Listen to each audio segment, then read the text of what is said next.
hello there. Bick Benedict here. Oh, I said Bick Benedict for a change. Maybe I'm turning over a new leaf. Maybe I'm not Dick Benedict after all. We'll have to see. We'll have to see what happens in the next project, guys.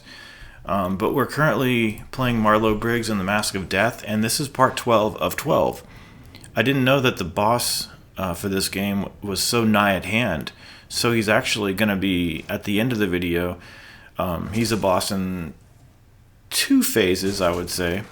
And I kind of like the final boss, as much as I'm somebody who doesn't like fighting bosses in general. And certainly I don't like final bosses, because they've caused many a ruination for my guides.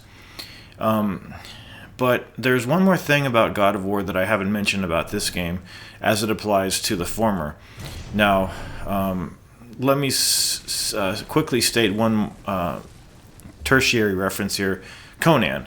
Remember in Conan, I said that they would incrementally give you some health back on the difficulties other than King? Well, that was true. But on this game, they don't give you health regeneration on any difficulty. So that's how that works. So, see this guy? He's called a Possessed Berserker. Right before the final boss, we will fight 2 of these guys at once. But they're not difficult. And what I said previously about this guy when we fought him is that you need to let him combo out. Well, there's nothing truer than that, because you can block everything that this guy does. And indeed, when you fight 2 of these guys, you can block everything that they both do. But you have to wait until they combo out. If you're getting hit and you're thinking to yourself, well, this guy Bick Benedict, he's telling me the wrong information because I am getting hit. Well, it's because you're not lowering your, putting up your guard quickly enough, or you're using a weapon such as the Tusk that has very slow movements, and it takes longer for that weapon to be raised to put in guard stance. So as long as you're just doing a couple of quick hits and guarding very quickly, he will never get in a hit on you. And indeed, this was done no damage. The fight with the dual Possessed Berserkers coming up, that was not done no damage. But I could have easily done it, but I knew the final boss was a comin, because I just had a sense that he was, in fact, a comin. So I decided to weapon switch a bit over here and just give you the well-rounded combos of all of these weapons. And we never were able to upgrade all of our magic. We were, I think, several short, in fact. So I think it would be possible to upgrade everything if you sought out every secret item, and if in fact you got all the bonus objectives, which we did on this guide. We never failed the bonus objective, and we got all of our additional experience orbs, and those orbs were always plentiful. I think it would be possible. You might have to grind for orbs a little bit, but making our way over here now, we're going to be faced with some shield guys, and I believe some professionals. Yeah, looks like we've got professionals over here. I remember hitting at least one of these guys off, so get a couple combos in the air, and he looks like he's gone. He's gone for good, I believe. Yep, he's off the building and down into Hell's Flames, hopefully. I'm hoping. Same goes for him. He's gone. And over here in that mist, we have some guys behind shields, and I'm gonna do the XXY attack to throw my Tusk and hopefully get a bunch of guys bereft of their shields. Now, since this is such a strong hitting weapon, you basically don't need to look up the combos and see what combo you want to try to do, or look in the how to play menu where it says all the combos, like the general combos, because just using this weapon is going to knock their shields off. It's that strong. You don't need to do combos. Looks like we're almost dead. Hopefully there's some health down here, and indeed there is. So let's talk about the final boss, because he's somebody that I kind of like. Now, he's actually in 3 phases. I guess, because there are some enemies that you fight right before he even starts to come into the arena, and you're always going to want to mind your health, because whatever health you leave a phase with is what you're going to start the next phase with. Now, I actually saved. When I got to the first segment of the boss, I saved a separate save file so that if I screwed up too badly, I had a previous one to fall back on. And here are the two possessed berserkers. Same goes, guys, but the only difference now is let one hit and then let the other hit, and then do your strikes. Don't do a 2 count of strikes, just do one combo or one, series of a few hits, and then just guard, very quickly guard, and then let him hit, and then you get your opening. So just let them combo out one at a time, and then go in for your strikes. So what the final boss is going to be is he's going to have an enemy that we haven't seen before, but it's nothing that you need to fear, because he has a blockable flame attack that he does with some sort of a wand or a scepter. I don't know what it is exactly, but it's really easy to block it. It's even easier to avoid it. I'm just going to avoid it.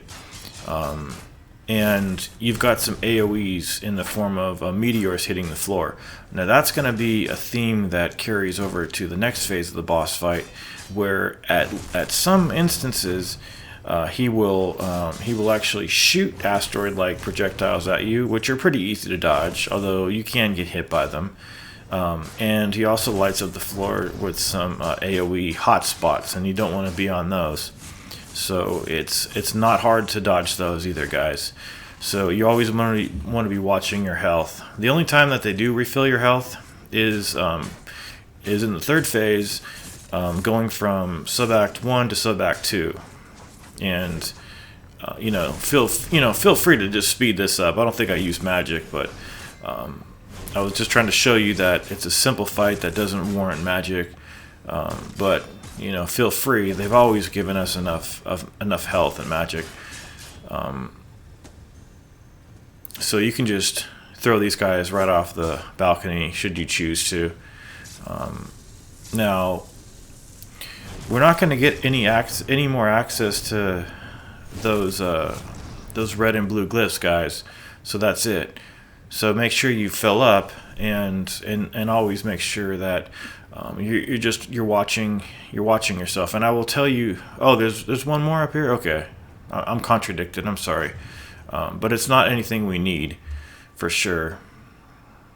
There's a shitty collectible, and now we are inside the Mountain of Time. I can't believe I finished today. Now I can actually go on my PlayStation 4 and play Uncharted 4, or play Neo. I can't believe I've got 2 actual games to play. But once you open these doors, you're going to see this boss, and you are shortly going to see these enemies over here. I think that's Kim being chained, Rachel-like, with double chains, although she doesn't have that silk suit with the thong on it. I can't remember what exactly it is. All I know is that ass was really hot when I saw it last time. Hope it's still the same. But I'm going to be using my Baton's Tusk here to maul these guys, and there's about 6 or 8, generally 2 at a time. And feel free to use the magic, because you will be getting MP drops back. Just don't use it too late into the fight. I use it on the second set. Be careful about using it post second set, because then you might not accrue enough magic to use it. That's all you basically need is enough to use it.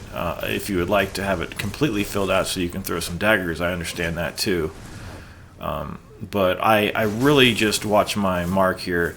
I go in for a couple of strikes with the Y attack. All I do is Y attacks, basically. This is like playing Dante's or DMC 4 for me, just using the Y button all the time. And just, watch out for the meteors, watch out for the splash. If you get hit a little bit, don't worry about it too much. just don't let it be excessive. So that's the amount of health we carried into this fight. And now we have the Hang Long boss fight. So what he's going to do is he's going to do that downward strike with the flame sword, and what you can do is what you want to be doing though is using the wings. There's his flame burst that he does on the ground.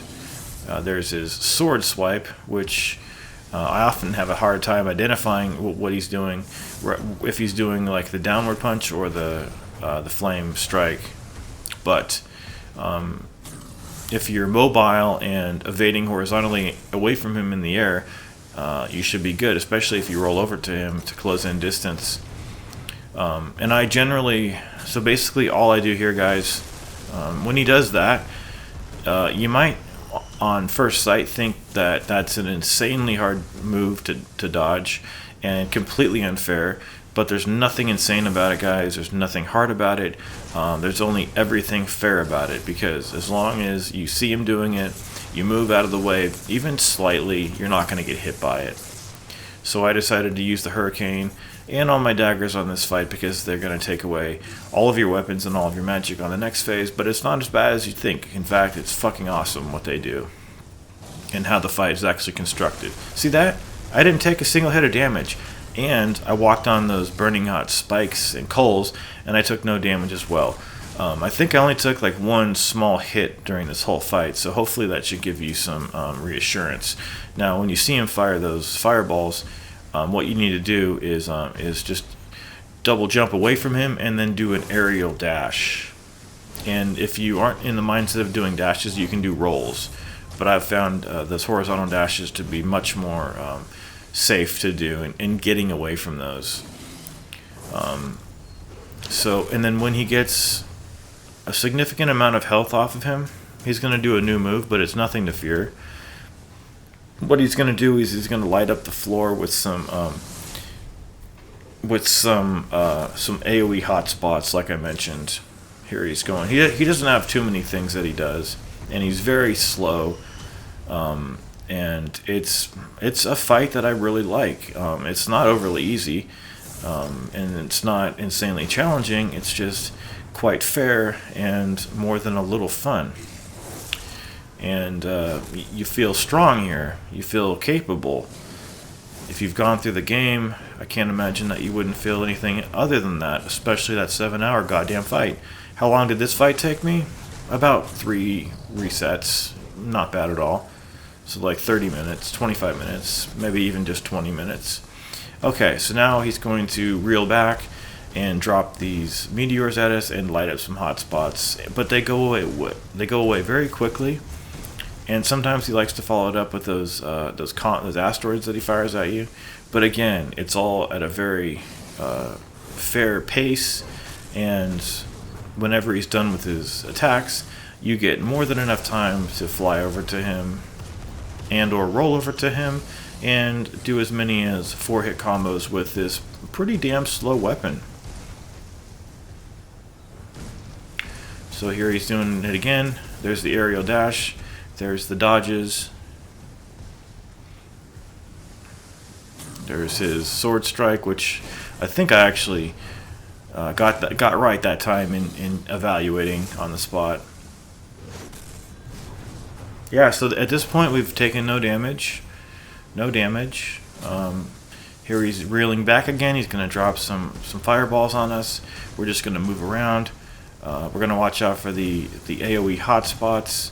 And we are also going to quickly evade out of the way of his asteroids, which he again followed up with his meteor shower there. Here he's going with a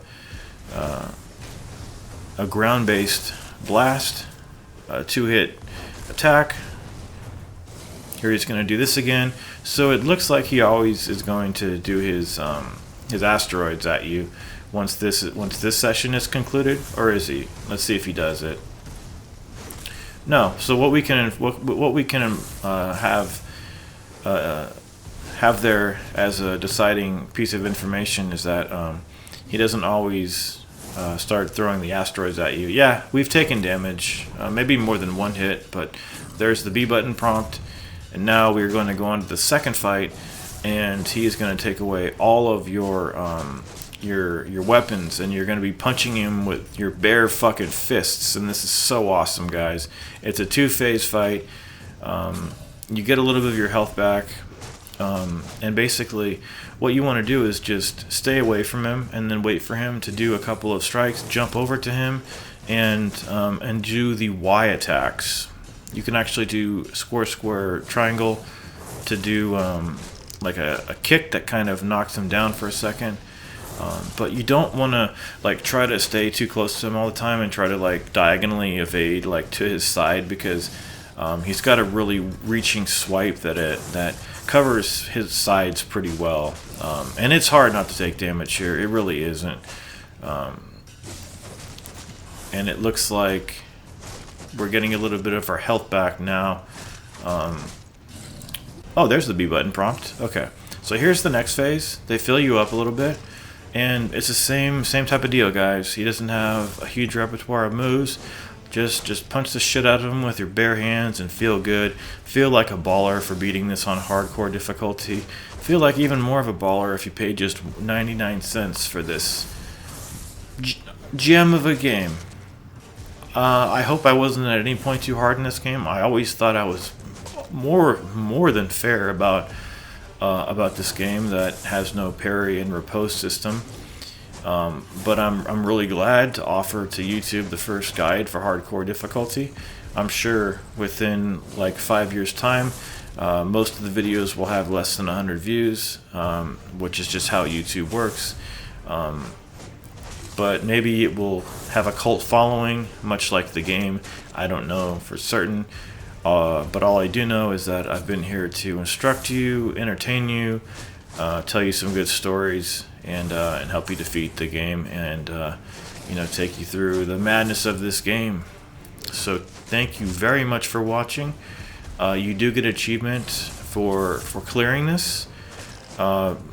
My pop-ups aren't displayed, so at the end of the video I will put a little still shot of the achievement. Take care.